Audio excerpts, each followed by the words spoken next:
It's Ideasphere with Professor Thomas A. Kochan, shaping the future of work. How are you going to work across the standard lines of business and labor and government and education, for that matter, and bring our country together? Over the past 35 years, the economy has been reasonably productive. It's worked fairly well for investors and high-level executives, but not for ordinary working Americans and their families. At the same time, many of our institutions that support work have lost their ability to build an inclusive economy. The result is, according to Professor Kochan, that the fruits of prosperity have not been shared widely and equitably. Professor Tom Kochan has spent most of his career studying ways to encourage innovation.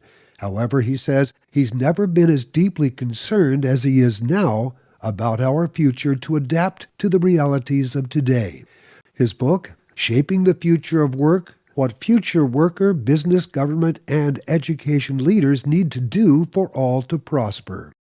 I'm one of these baby boomers that was fortunate to be the product of a very good education system. And my parents made a basic commitment, said, look, if you work hard, stay in school, get the best education, you will be able to do better than we were able to provide for you growing up.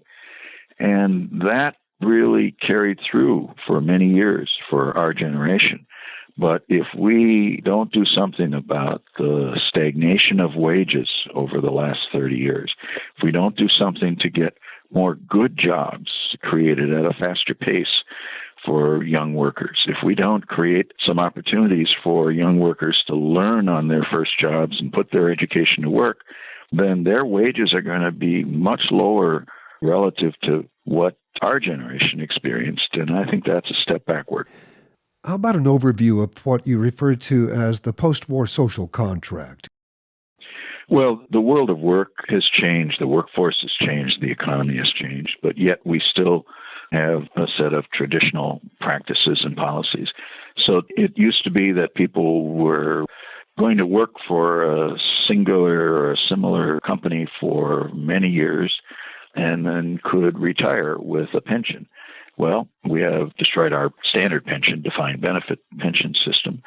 People move around a lot more. A lot of people are not regular employees, but are contractors or consultants or interns of one sort or another.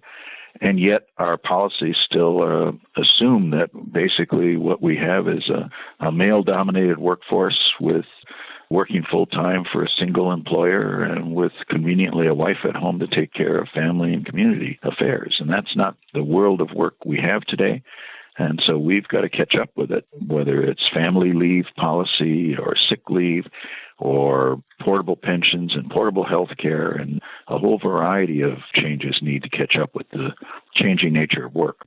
I don't think there's been a time in all the years I've been working on these issues where I've been more concerned about what's happening to the nature of work and the legacy that we're leaving to the next generation. If we don't turn things around and provide more good job opportunities and get wages moving in the right direction, then our children and maybe our grandchildren are going to experience a lower standard of living than we did, and that's not the American dream. I've been talking with Thomas A. Kochan, Professor of Management at MIT's Sloan School of Management and co-director of both the MIT Workplace Center and the Institute for Work and Employment Research. His book is Shaping the Future of Work: What Future Worker, Business, Government, and Education Leaders Need to Do for All to Prosper. Check out his website at speakupforwork.com.